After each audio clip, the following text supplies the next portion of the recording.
Satupane kok wedi sajake. Wah, ngajari karo anakku. Nggih kula ya ngerti. Nang kemawon mengko rak bali iki ajeng nepi teng wong dudu pite, mengko rak golek sing duwe rak mesti balekke ora. Kula kenalok maling punan. Antasena piye, Pak? Piye rasamu? Ya suwe-suwe kok aku nyawang adikku Jenokawati iki kok seneng atine, Pak. Wah, seneng. Yen seneng tegese kowe kok ketukuran rasa tresna. Aja mbok tampik, aja mbok tuwa. Kuwi uriping jiwa sing suci, paringane sing gawe jagat. Lakonono ngger cah bagus.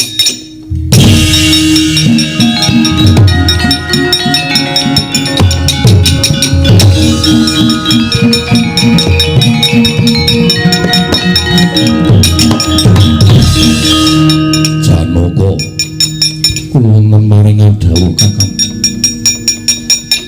Wah, dina iki wis disekseni. Anakmu Jenokawati dadi bojone anakku Antasena. Mugi-mugi tansah atut runtut dumugi kaken-kaken inen-inen so kebak ing kabagian Kakang Mas. Wah, yo. Panos maning jajaran sembane gone besanan menungso ora tatanan agem apa iya kene aku menungso ora tatanan matane kek ngendi ana ratu ngadeg tabrak nganggo pit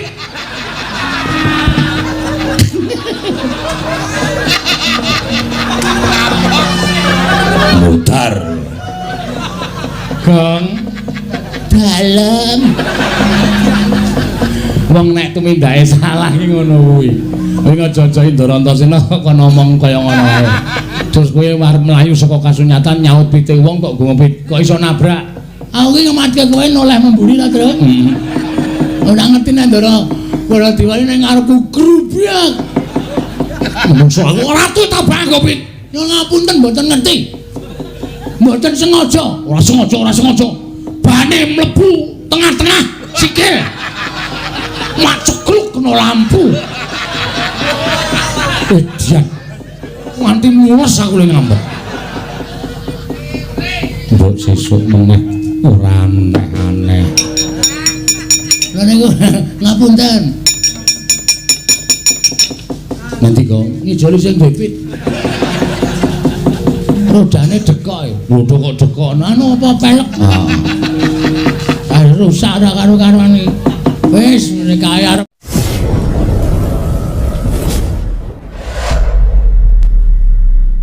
anten lanang anake si Werkudara. Ning kowe aja cilik ati, kowe aja loro ati.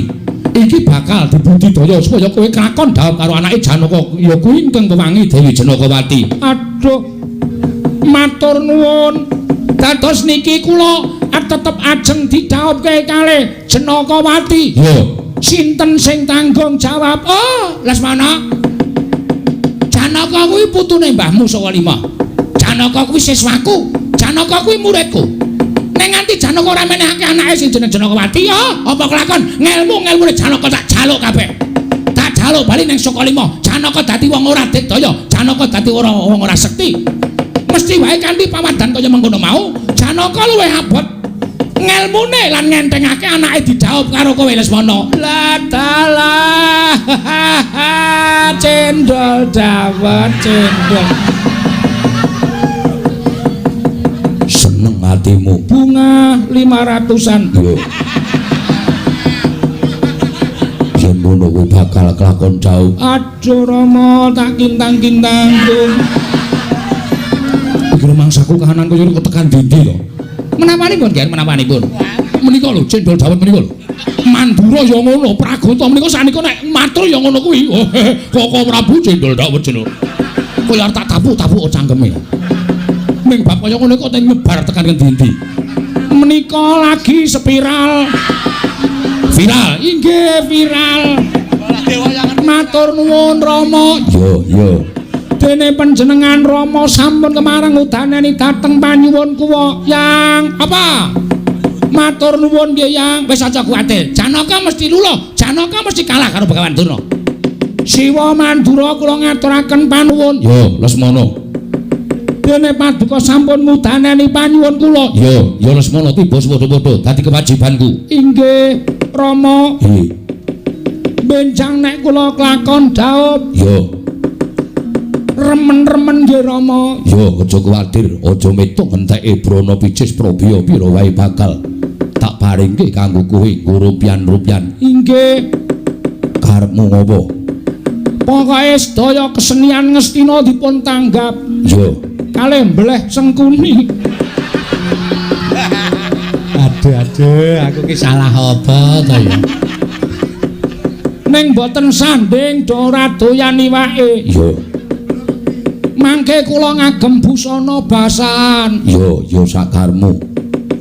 Sing boten ngangge klambi nika lho Rama. Ya sakarmu. Pokoke basan terus mangke tata upacarane Janakawati kula gendong saka Madukara tekan Ngastina. Tata cara dipunji. Mboten. Lho, Yen dipunji ki tata cara kraton. Ngono kae kabeh, daup ya ngono kuwi. Mboten ajeng kula gendong saking Madukara tekan Ngastina. Digendong piye? Gendong arep. Aja kaya ngono ya Lesmana.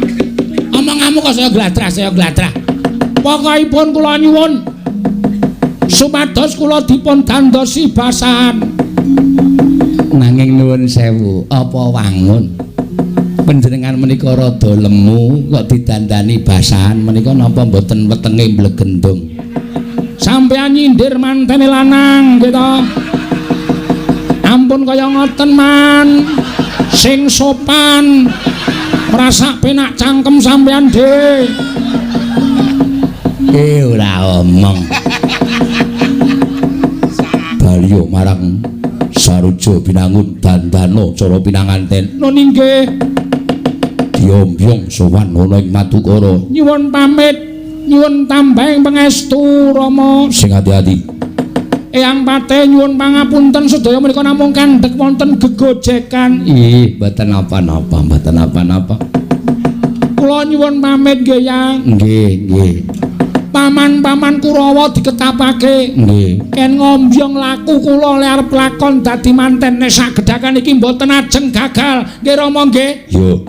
Yo mesti ora bakal gagal.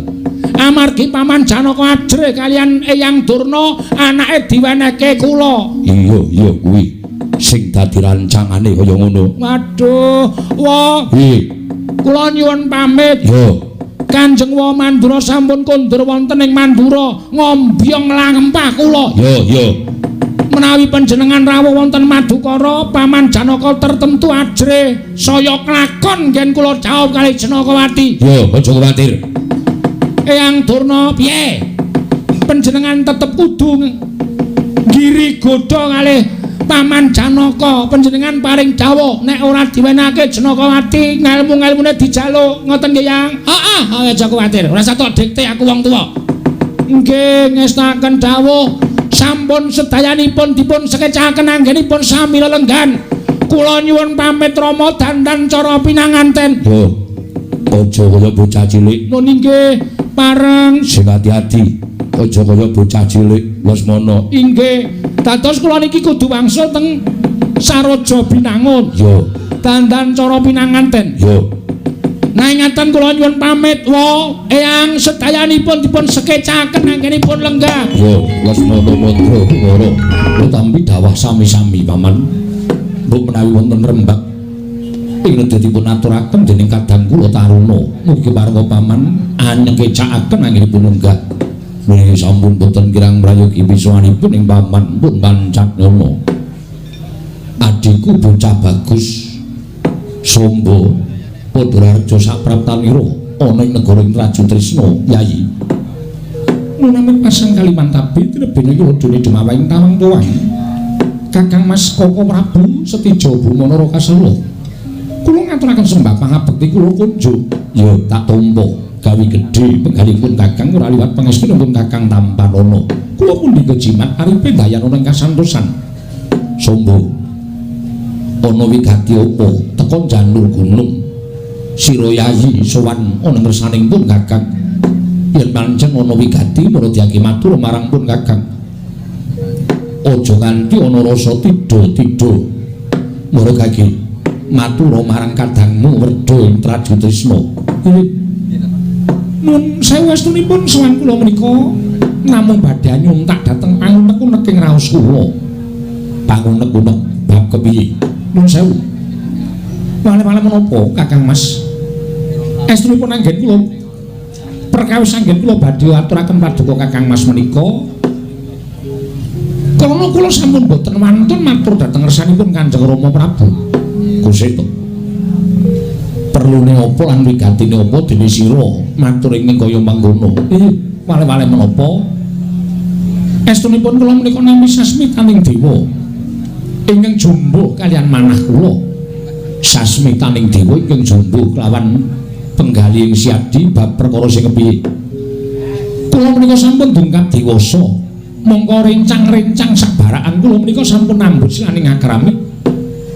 Nadyan kula menika putra Nalendra nanging dumugi sepriki kula menika dereng kepareng pikantuk jodho. Mongko nyatanipun estunipun mboko sekedhik kula menika sampun kethukulan raos tresna.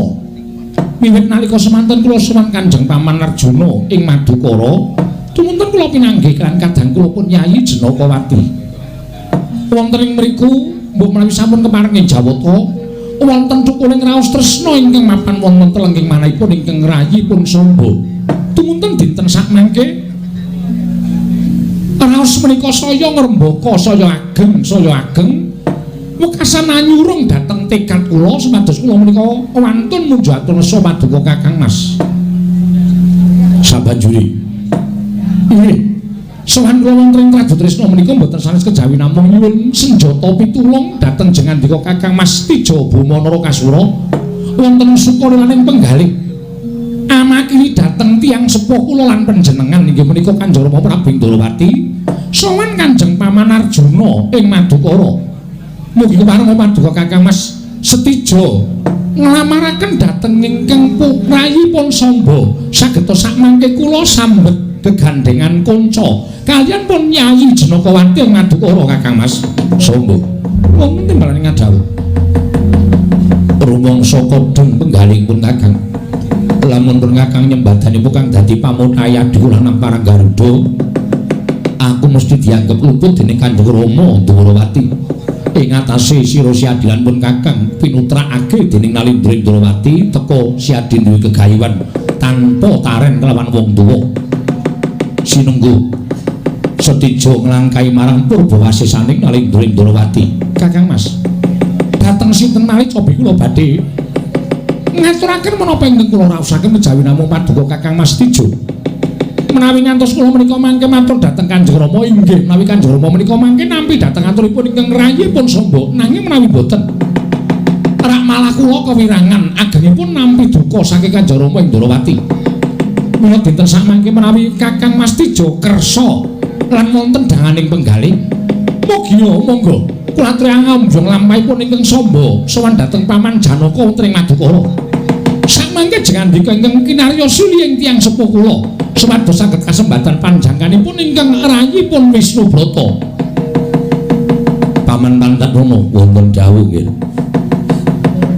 Ewuhaya anggen kula badhe mitruti dhateng pamuthaipun kadang kula pun Samba. Jengandika dados tiyang sepuh kula menawi miturut Paman Pantadono kados pundi? Nyuwun pangapunten. Gandeng panjenengan sampun dipun anggep dhateng anggir Samba menawa dados siling tiyang sepuh. Tumrap kula boten wonten amonipun menawi jengandika menika nderekaken utawi angombyong dhateng pinanganten saking kasatyaning parang Garuda supados sowan wonten ing kasatyan Madukara. Menawi wonten dukanipun Kanjeng Rama nuwun sewu ingkang dipun pitados anggir Samba menika jengandika anggir Prabu Setija. Kula boten wonten lepatipun menawi jengandika menika nuruti dhateng pamuthaipun ingkang raying parang Garuda menika menggaturipun ingkang abdi pun Pancatnana nggih anggir Setija. Samba wonten dawuh yen mau pancen kaya mengkono mundi ngemban dawuh timbalan ing Kanjeng Paman Pancatnana ingkang kaanggep kami tuwa ning negara Traju Trisna. Nadyan panjenengane minangka wrangka nanging uga wis bola-bali menehi dalan kelawan Setijo yen to ewuh kaya rasaku nggone bakal nentokake sewiji-wiji. Inggih. Yen to pancen wis kaya mengono kang dadi ature adiku lanang Paranggaruda pun Kakang ora bakal selak. Ayo, Yayu, ndak kanthi sowan Kanjeng Paman Madukara. Ngaturake apa kang dadi wigatine yen to Kanjeng Paman ora kepareng maringake atmajane ya kuwi Dewi Jenakawati. Ateges aku gawe gelo atine adiku lanang. Aja nganti kowe gawe gelo yen perlu kanthi cara apa wae Paman Janaka kudu maringake atmajane Jenakawati didhawuh karo adiku lanang Paranggaruda. Iya, matur sembah nuwun tanpa pepindhan. Mangkaten monggo suami kula dherekaken Paman Mandanono wonten dawuh saperangan prawadya kula dipun bidhalaken nggih ngestaken dawuh paduka nggih Agung Rokosura.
Prajurit Ngastina, aku minglar kiwa, kowe nyegat kiwa, minglar nengen, kowe nyegat nengen.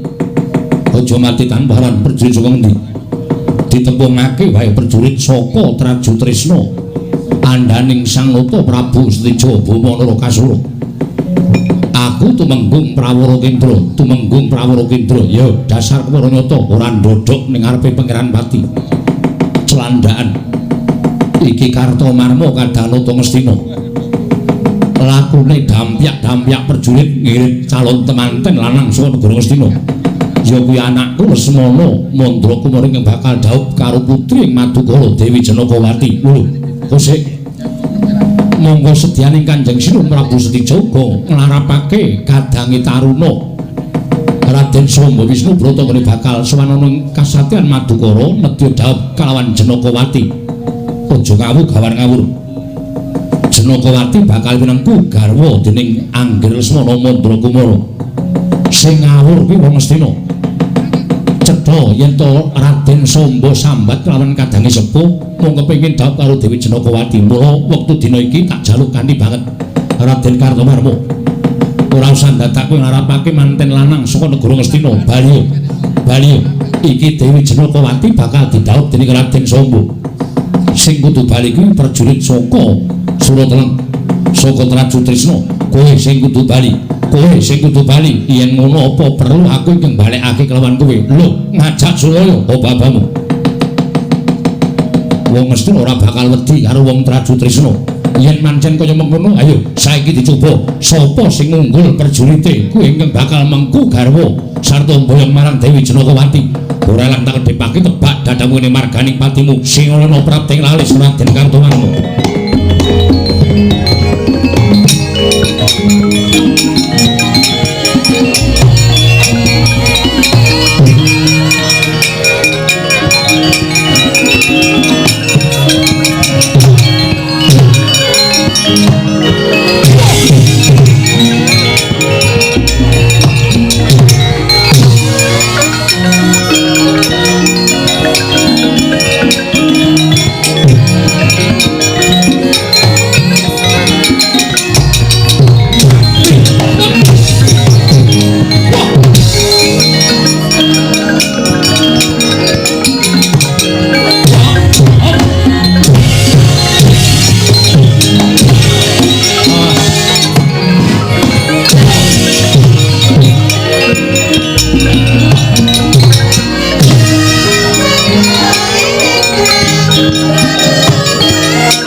Dosa lakon tak obrak-abrik legane atiku. Coba kowe mau doro.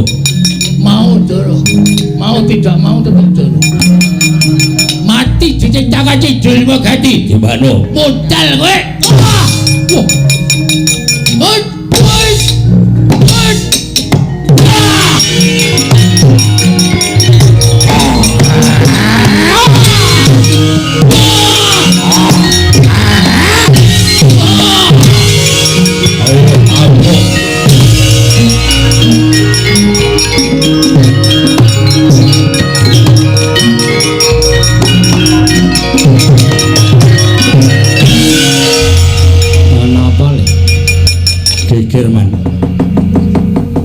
Geger perkara apa? Kulawa sami perang tanding kalian prajurit saking Trajutrisna. Lha kok saya ta? Kurawa ki rak kewajibane ming ngombyong manten. Lah kok dadak perang barang ki sing ngakon sapa? Kepanggih kalian tiyang Trajutrisna sami-sami badhe ngayunaken Dewi Jenakawati. Sami-sami cukeng, sami-sami adreng. Wekasan gregeten tiyang mriku kula tantang. Lah iki nang kene iki elekmu. Kowe iki ora sadar. Dapukamu apa? Kowe iki ming ngombyong manten ora arep perang. Ning Kurawa iki pancen wis watake gleleng tur seneng dialem, seneng dibombong. Kowe nek adu arep karo wong Trajutrisna terus kawula sing do ndelok tono wae terus gelut. Kuwi jenenge wong bombongan. Tur meneh kowe musuh wong Trajutrisna menang apa kalah? Nyuwun mapunten kawon. Ora aku tak takon jane Kurawa iki menangi karo sapa ta? Karo Pandhawa kalah, karo Panakawan kalah, karo wong Trajutrisna kalah. Kalah kaya ngono kok lehmu perang kok mempengi Rajamak iki ngapa coba tak takon. Mbok ya wis nek kira-kira digawe ora nganggo perang iso iki ra sanggo perang. Kok mesti dadak gegeran sampeyan mung paitan cerewet wae.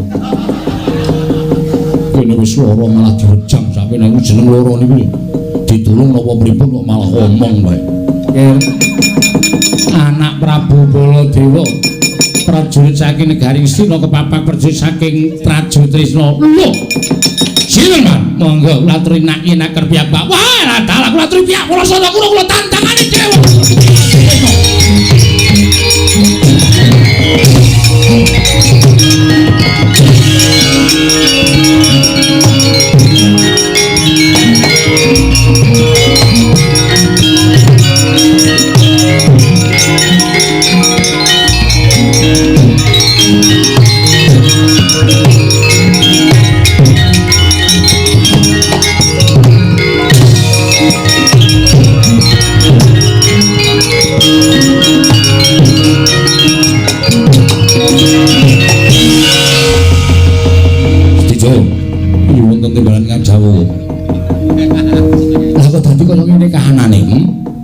Apa ora sendake marang kamurkaning prajurit Trajutrisna ingkang padha gelut karo prajurit saka negara Ngastina. Malah kula piyambak mboten mangertos. Awit saking ngaturipun utawi pengendalianipun Paman Pancatnama tumuli kula nakinaken wonten ing mriki. Estining manah kula badhe menggak ingkang sami Bandayuda. Mila sepinten kalepatanipun ingkang putra Tandhawadana ya ora dadi ngopone ora sak diteruske. Ngerti yo, awakmu mandura duwe kewajiban ngombyong manten saka negara Ngastina. Prapta ana ing Madukara ingkang wigati bakal mboyong marang Janakawati. Nadyan dikupi yo wae yen to kowe wani karo wong Ngastina padha karo wani karo awakmu mandura. Ih, sewu kalapatan diagung pangasemi. Ayo piye? Piye? Golek dalan nyangkal putung kono. Golek dalan liyane aja nyedet prajurit saka negara Ngastina.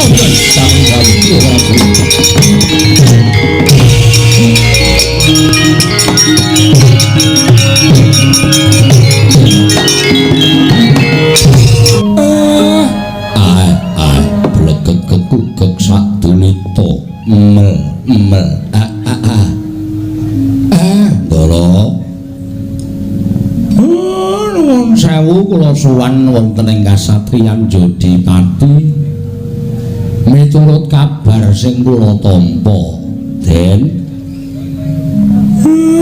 sampeyan pun kencan semayan kaliyan ingkang rayi Ndara Janaka ajeng bebesanan. Nuwun sewu ingkang badhe dipun rabekaken sinten?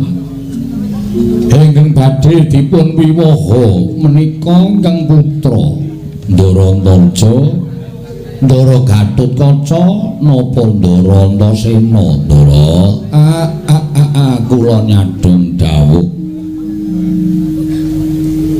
Garing kok ya isih nang kono ngapa to? Sing dinteni apa? Wis kowe iki kono ndang mulih kono. Asem ira.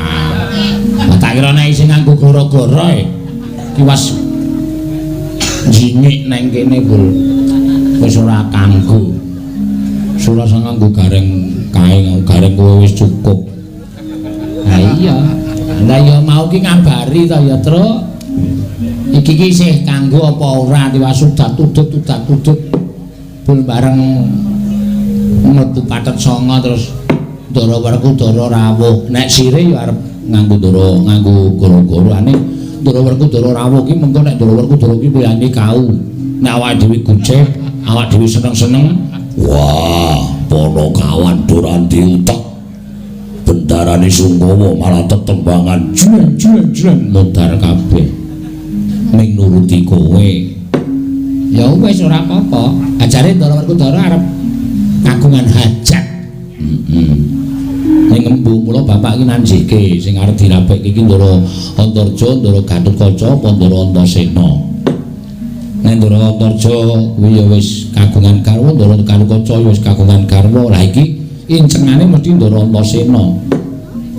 Ning Ndara Werkudara mesti bingunge Ndara Antasena kuwi piyai kau. Monggo sing wani karo bapakne ming Ndara Antasena. Nek Ndara Antasena didhawuhi ora gelem, wah ngrekoso malah engko iso bapak karo anak do gelut. Wong kae ora tau wedi karo bapakne. Kae iki kaya mburi iki. Ora tau percaya karo bapakne kaya mburi iki. Monggo kabeh iki do karo bapak iki do kowe kiai, Bapa Semar kowe pini sepuh. Nek Bagong ora tau, kowe ngerti apa Bagong nyeluk Bapak Semar ora ming marmir. Kok ya ora kuwalat ngono lho, pamboyo ngetokke kekuatanmu men Bagong iku kuwalat. Kuwi wis ora iso disebdake. Kuwi dudu menungso ning reca kepanjingan nyawa. Ngomong apa mir kowe? Sandel ora. Bilang apa kowe? Wis iki Togong ora usah diurus, tak urus. Ngapa aku dinekke reca kepanjingan nyawa? Kan aku ya selalu mesti sosok tata krama karo kowe. Ada? Kapan kowe tata krama karo aku? Dek kapan? Akeh tangga teparo kowe teka-teka dlaji-dlaji mir di segora. Apa kaya ngono kuwi sopan? Hah? Mbok yo ngurmati bapakne sithik. Aku ki wong tuamu, aku ki bapakmu. Kok tanpa nganggo tata krama? Ora usah ngomong mir di sego apa ora mlebu ning mburi panganan kabeh nganti jeblok petemu aku ki ora tau gresula. Kok nesu tenan saiki. Dinengke kok arep nyelangkrak sak dhuwuring tenggak. Aku ki nek pancen ora tak anggap wong tuamu ora apa-apa, ning kowe ora usah kurang ajar karo aku. Semar ya kena, Badranaya ya kena. Saron Sari ya kena, tok celuk apa wae kena. Ning aja mir. Tok anggap aku sing nggo ngirengke sepatu, ha. Kapok kowe iku. Rasa semaur. Wis nengke wae iku ndak malah geger Ndara Werkudara. Lejar penggalihe, buah pak ditendang.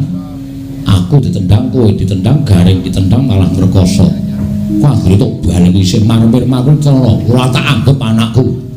Ora anggap anakku ya ora apa-apa, Gong. Aja to, Gong, kowe iki rasa semaur. Aku sengit le. Aku semari aku ora seneng. Ora seneng kok melu. Atau jak. Sing ngejak sapa? Aku ora tau ngejak karo kowe. Aku nek lunga mesti nolo Gareng Petruk, ayo derekno aku. Ha iki nang kene ora adelmu nang kene iki. Anak telu sing disebut jenenge kok ming loro. Hah?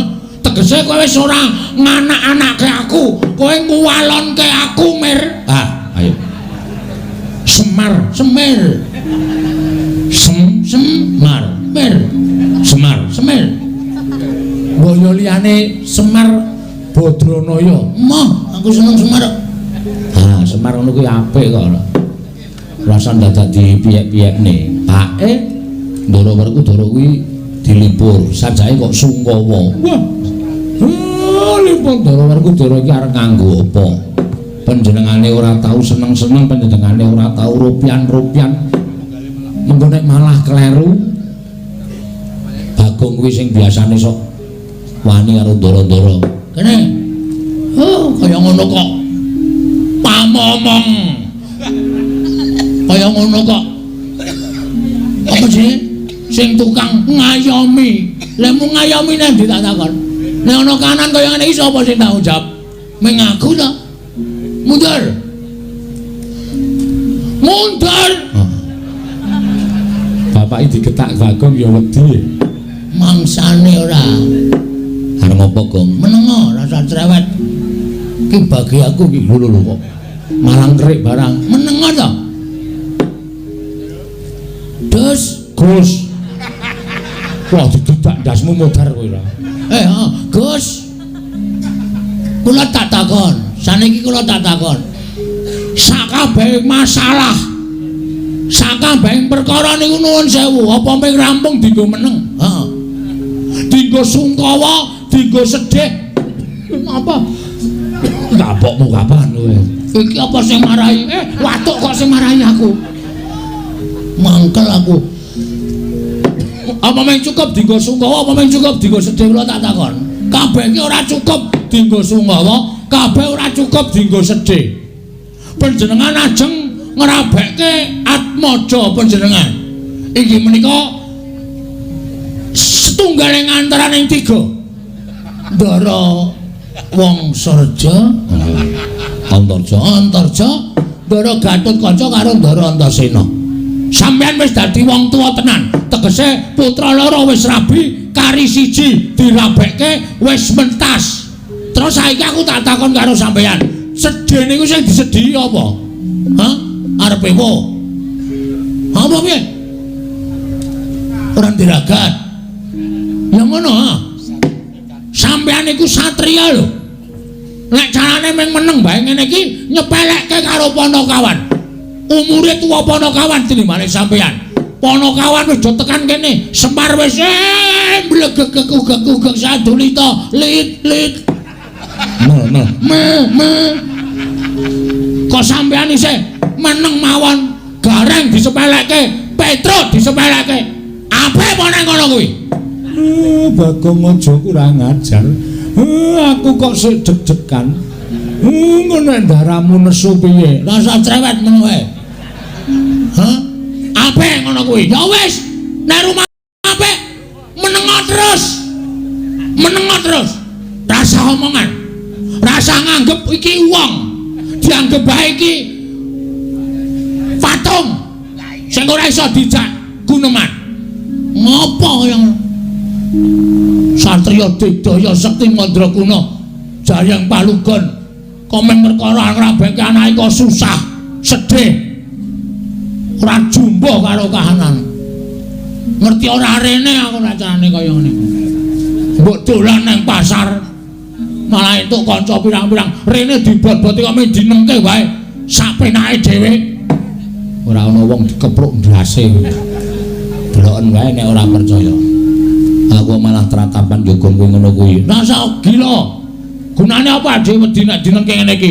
Ora ngajeni karo pakaryane wong cilik, ora ngajeni karo pakaryane batur, ora ngajeni karo pakaryane apa jenenge? Panakawan. Anggepe ora. Gedene semono dimong kok saiki bareng wis gedhe kok nyepelekke wong tuwa. Napa?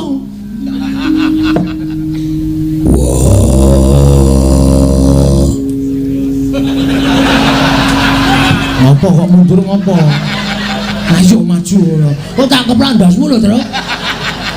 Tangane wis mulai medhun e. Mulai madhis ngono modar tenan aku. Ha ngono, omong. Lha Gong wis eling lho, Gong. Wis gelem lejar penggali wis ngono. Men, sisa-sisanke wae. Karepen nuthuk sirahku modar mbok malahane matiku diuntapke karo ndaraku sing tak tresnani dhewe. Waduh. Njuk ngalem. Bareng tangane medhun kok njundar aku sing tak tresnani dhewe ora. Ape meneh ngono kuwi? Ha mbok ngendikan. Bagong. Nun. Maju rene. Kula tak teng mriki mawon. Aduh mundur ta, Men. Iki tangane isih ketok e. Cangkene ming cangkeme tok. Ora sembodo. Maju rene. Prodo nyaket. Apa? Prodo nyaket. Nggih. Tonyo. Ora. Tenane. Ora. Yakin? Yo. Nganggone nonyo sumpah sik. Kau ora sumpah. Sumpah aku ora bakal miloro karo kowe. Wah, aku wonge ora bakal tegel karo kowe. Rene oke wis. Aduh. Napa kareng ketiban tangane Ndara Werkudara. Modar kon bali ra minggat-minggat malah jingik. Ketiban tangane Ndara Werkudara modar. Rene. Nggih, ngapunten ya. Ora ana sing wani ngejarke penggalian Ndara. Aku susah. Ngertos. Sopo yang bakal tak dawuhi supaya dawuh karo anake Janaka. Lagi tak pilih-pilih. Nggih, mulane ning aja dienggo susah. Nek dienggo susah niku ana kawan melu susah ya, Tru. Ya, Tru ya. Ora. Asu. Aben. Wae ora klop karo aku pokoke iki. Tru, dewangi kok nek entuk apa-apa tak emoh ora. Lha niku ya susah, bapak ya nangis, Petro ya susah. Iya. Nggih. Ning bareng aku krungu suaramu, arep kowe ora ngecul. Arep kowe ora nganggo bahan lawakan. Wis mulai akhir-akhir delok Werkudara. Ning ati marai seneng. Nggih. Marai aku ilang susahe. Nggih. Aku iki ana dhuwit 500 tampanono. Apa to? Aku ki wonge ora blereng bondo donya. Ning iki tak paringi. Mboten. Yakin sumpah. Tak gawake pokok. Tak gawane dhewe. Lah kowe mau apa iki menggo acting e? Tambani ora. Kula niku mboten wonten niku carane Ndara. Kula mau napa sing kula lakoni niku mligi nindakake kewajiban. Nek meng terus dituku nganggo dhuwit, mengke terus meng tuman. Kula pendak-pendak ngadem Ndara Werkudara, mesti mengke terus meng njaluk dhuwit. Elek kula teng mriku niku, mula kula nek diparingi mesti ora tau gelem. Mpun tambun kaya ngendi? Yo aduh. Napa Gong? Diblerek kanggo kuku Pancanaka. Tambani ora. Tambani ora. Nek ora ya wis. Ora dadi ngopo. Sik to.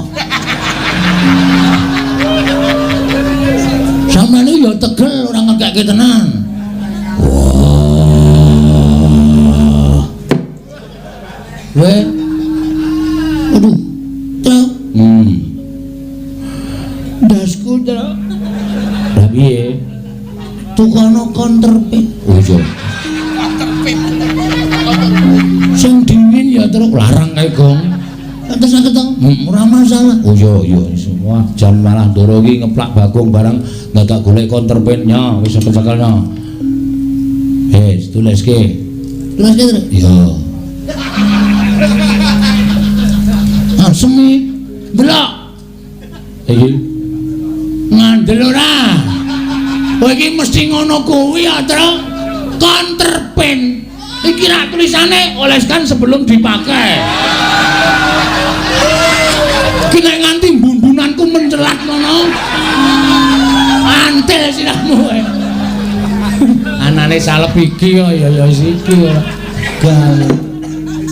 Nih, dadak loro nih.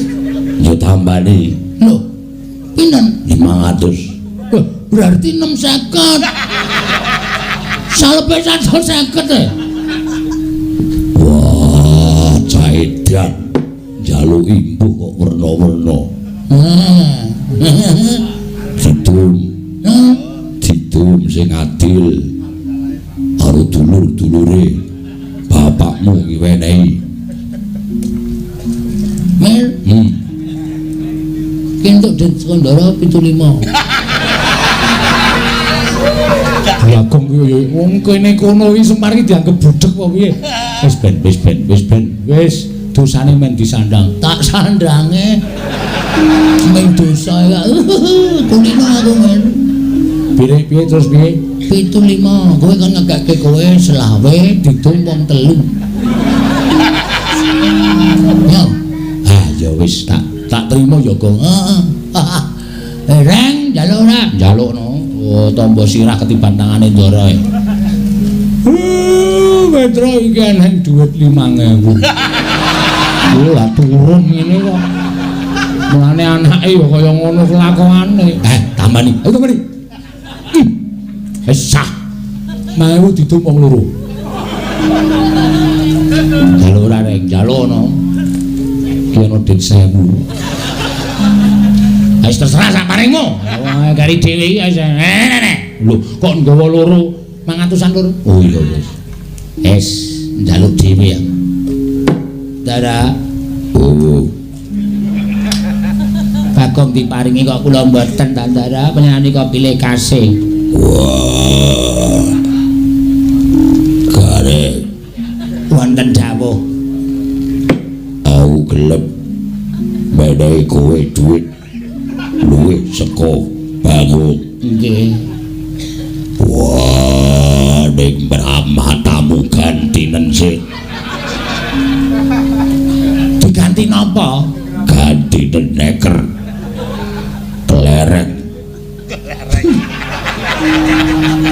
Muga ora saya apik.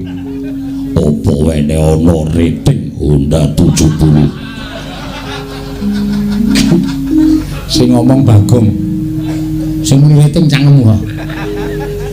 Matane kakane kaya rating. Puas kowe. Nyakit, ora njaluk ora apa-apa. Gusti Maha Adil mesti bakal maringi karo umate. Waduh. Kula namung komanan kali dosa. Wah, Bagong. Nah, Semar mbok wenehi 20. Semar iku nek nyekel ditoke-oke sok tiba. Matane wis matamu kuwi. Karo wong tuwa kok anu mripate wis lamur. Niku asline kula paringi 300 nek kula betake. Dhek mung butuh tuku tes ya, Man. Apa? Tes. Tes ki apa?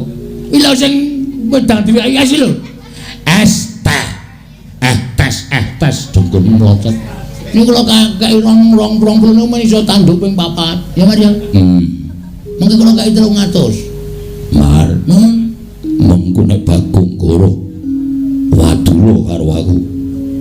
Tak cangare cangkeme. Yang margawanan dhewe 300. Wis. Rasido Bati. Syukur iki jenenge Bati oke-oke iki ora apik, Bati ya sithik wae. Semar, kula. Aku kudu piye? Ning kula tak takon karo sampean. Yo. Sing gumana musik teng penggalih sampeyan sinten sing kira-kira cocok? Wah, kowe ngerti dhewe. Sing durung nglabi anakku ming Antasena. Monggo Antasena bocahe Bambung kaya ngono. Yen nganti ora gelem tak kon rabi. Sampeyan niku wong tuwa kok. Dawuh karo anak-anake ya kudu manut. Nek anake ora manut, lah kudune anake sing dielingke. Ngoten mawon, Ndara. Kudu anut karo lajur sing pun wonten. Ampun ngantos sampeyan kok ming mikir perkara anak dikon rabi kok nganti sedih kaya ngoten niku mboten prayogi, Ndara, mboten prayogi.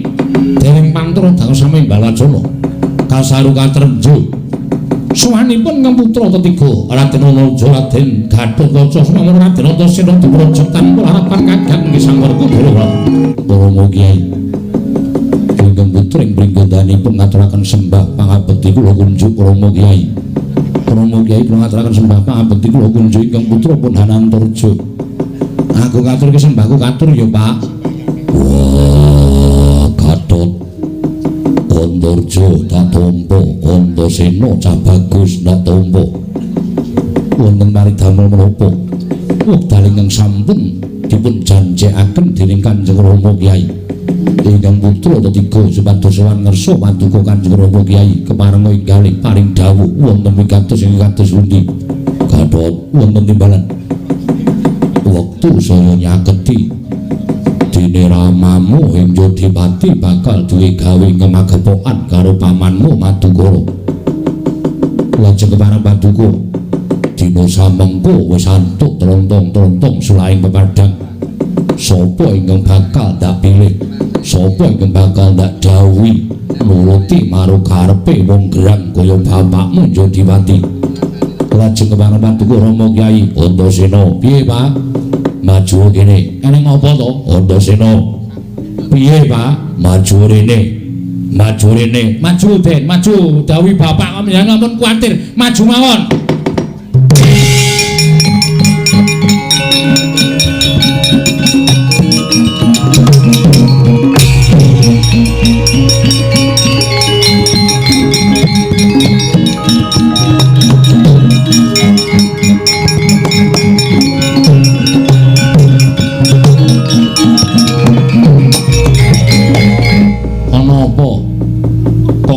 Wigati kowe tak critani.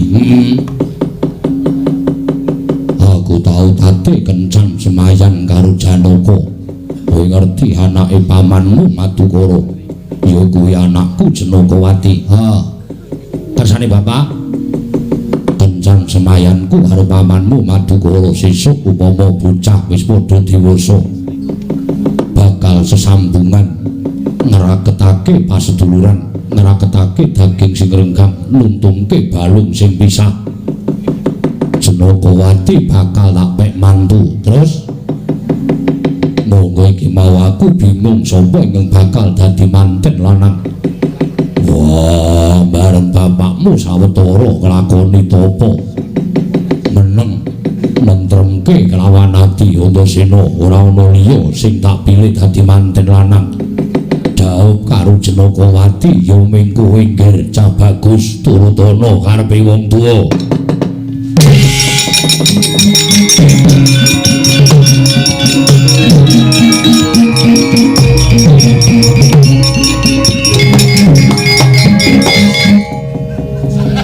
Sik, Pak. Lah kok dadi bapak paring pangandikan sing dadi manten lanang aku. Yo, Pak, apa? Bojo aku gandel ora? Wah, kowe mesti wani duwa karepe wong tuwa. Ora jeneng duwa, ning aku iki durung seneng omah-omah. Kowe wis gerang, wis ngerti, aku wis gerang ki aku wis ngerti. Aku wis dewasa. Ning nuwun sewu aku ora durung gelem nambut sinaning akrama, tegese aku durung gelem omah-omah. Kakangmu sakarone wis do omah-omah mingkari kowe. Yen kowe gelem omah-omah tegese kowe ngentrengke gaweane wong tuwa. Kowe aja wangkel, kowe aja ngengkel. Manut mawon to, Den. Manut mawon, Ndara. Manut mawon to, Den. Aku ya ora ngono kuwi. Asasi kok, Gong. Gong, ora dijaluk bali lho. Oh iya, Den. Nek kula ya manut, wah lali aku terus. Ndara-ndara Ndara krungu ora ya? Krungu ya. Engko paling dijaluk meneh iki nek tak gunake. Ya nggo tuku apa-apa terus engko. Ya aja ngengkel karo aku. Kaya aja netangi kampurkaning wong gerang. Manut ora? Nuwun sewu, Pak. Nek aku didhawuhi bapak munggah gunung medhun jurang gedhe-gedhene jegur segara. Aku ora bakal wegah. Ning nek bapak dawuh aku kon rabi, aku durung iso nglakoni ya. Aku durung iso dadi wong tuwa sing apik. Aku durung iso dadi bapak sing apik. Upama engko aku nggonku rabi diparingi momongan. Mumbangane mengko bapak Kisra mergo ngurusi karo uripe Antasena, nuwun mahapura aku urung gelem. Wah, caidan. Ya ngono kowe wani karo bapakmu, ora perkara wani, ning aku njaluk karo bapak. Wene ana inah sawetara. Wektu sawetara tak nggone mikir, mengko nek kira-kira aku cocok karo adikku Janakawati ya tak lakonane, nek ora ya nuwun sewu lho, Pak. Ora jeneng aku wani karo sampeyan.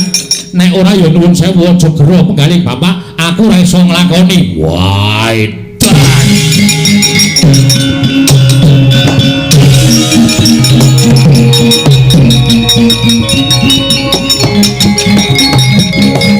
Kakang Mas, Kanjeng Rama duka karo Dimas Antasena. Dimas Antasena tibani tangan nganti kuntal kaya ngono Kakang Mas kula mboten badhe mentala Kakang Mas.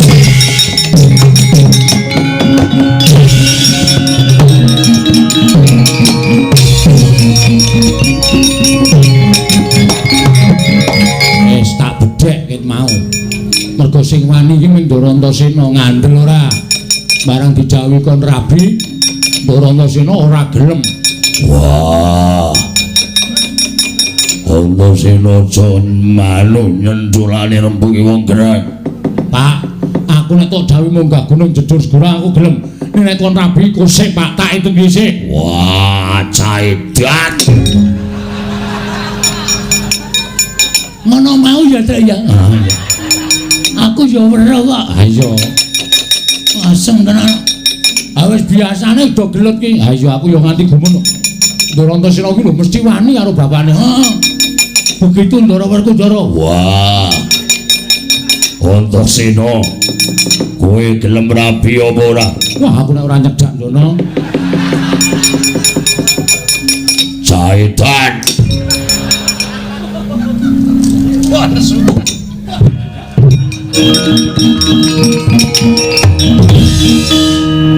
Juara dunia. Seneng lho. Pripun to wong kene seneng kok sampean malah merengut. Bingung aku to. Bingung piye? Yo nek aku engko ling nglakoni duwe rasa tresna nek ora. Lah mulane ketemu sik. Ketemuan. COD. COD iki apa? Cocotmu. Tak keplak dasmu lho.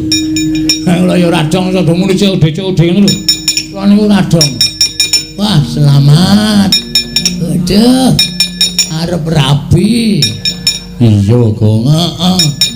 Aku bingung lek ku arep miwiti piye. Wis mulai aja.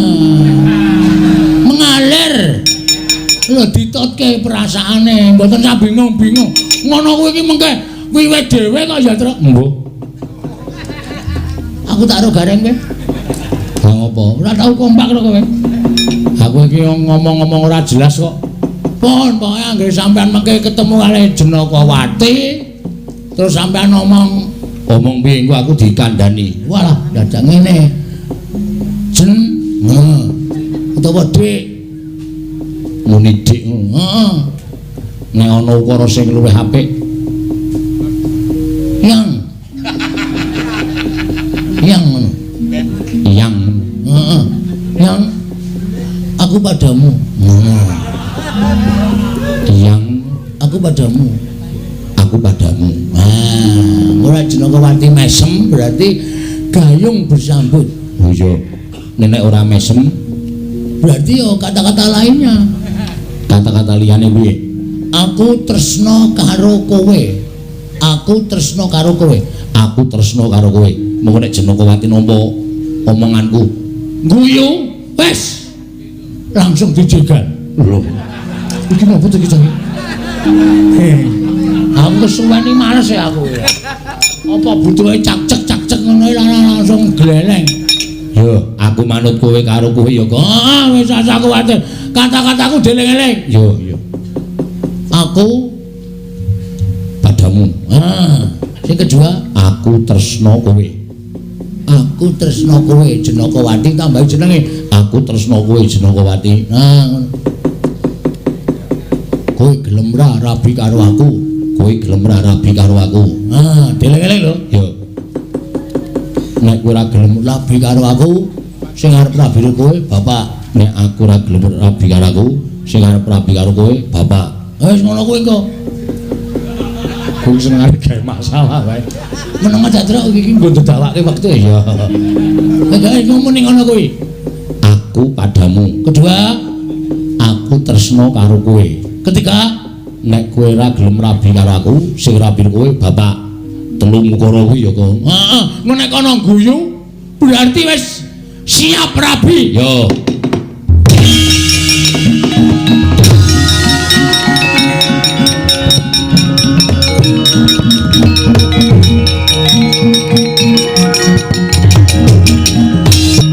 Antasena, piye wale?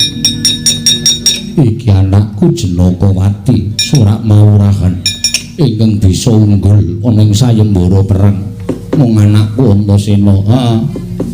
Mula anakku Janakawati tak pasrahke karo kowe. Janakawati, kula Kakang Mas, aku padamu. Piye to? Wis beres. Mesem mboten Durung. kalimat kedua. Keluarkan. Janakawati, kula Kakang Mas, aku tresna karo kowe. Mesem mboten Ora iku. kalimat ketiga. Sik tak lunga sik. Ora ra lunga ya cilok. Nek kowe ora gelem rabi karo aku, sing rabi karo kowe bapak. Ngopo ya, Pak? Wah, kok ngono. Bagong sing ngandani. Wah. Pedro, Nun. Aku ya, Gong. Ayo kono. wonten dawuh. Aku ready. Oh, diar. Wih, Gong, kuwi pitik sapa nggo ngopi tado banget kuwi. Sampai jumpa.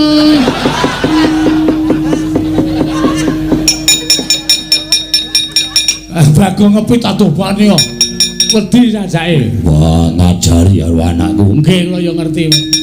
Nengke mawon mengko rak bali niki ajeng nang pitung wong dudu pitik, mengko rak goleki sing duwe rak mesti balekke ora. Kula kenalok maling punan. Antasena piye, Pak?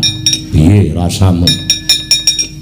Yo suwe-suwe kok aku nyawang adikku Janakawati iki kok seneng atine, Pak. Wah, seneng. Yen seneng tegese kowe uga ketukuran rasa tresna. Aja mbok tampik, aja mbok tuwa. Kuwi uriping jiwa sing suci paringane sing gawe jagat. Lakonono ngger cah bagus.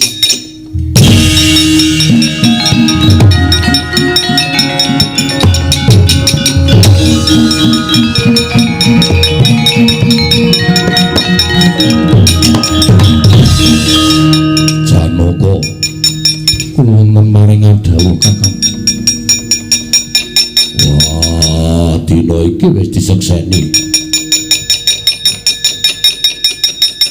Anakmu Janakawati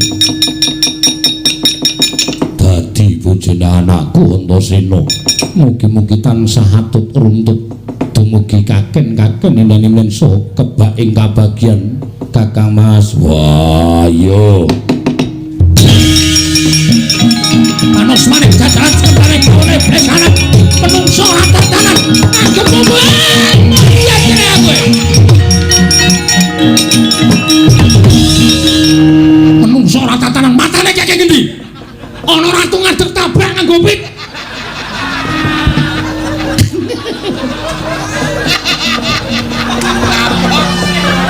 Mutar Gong dalem wong nek tumindake salah iki ngono kuwi. Kowe aja-aja Indra Antasena kok ngomong kaya ngono ae. Terus kowe arep mlayu saka kasunyatan nyaut pite wong kok ngomong kok iso nabrak. Aku iki mati kowe noleh memburi ta, Tru? Ora ngerti nek Ndara kula diwali nang ngarepku grubyak. Menungso ora tuh tabrak kopit. Ya ngapunten mboten ngerti. Mboten sengaja, ora sengaja. Bane mlebu tengah-tengah sikil. Macekluk kena lampu. Diam. Nganti mules aku le ngambek. mbok sesuk meneh ora aneh-aneh. Lha niku ngapunten. Nanti kok Ngijori sing depit. Rodane dekok. Rodok kok dekok. Anu apa pelek? Air rusak ora karo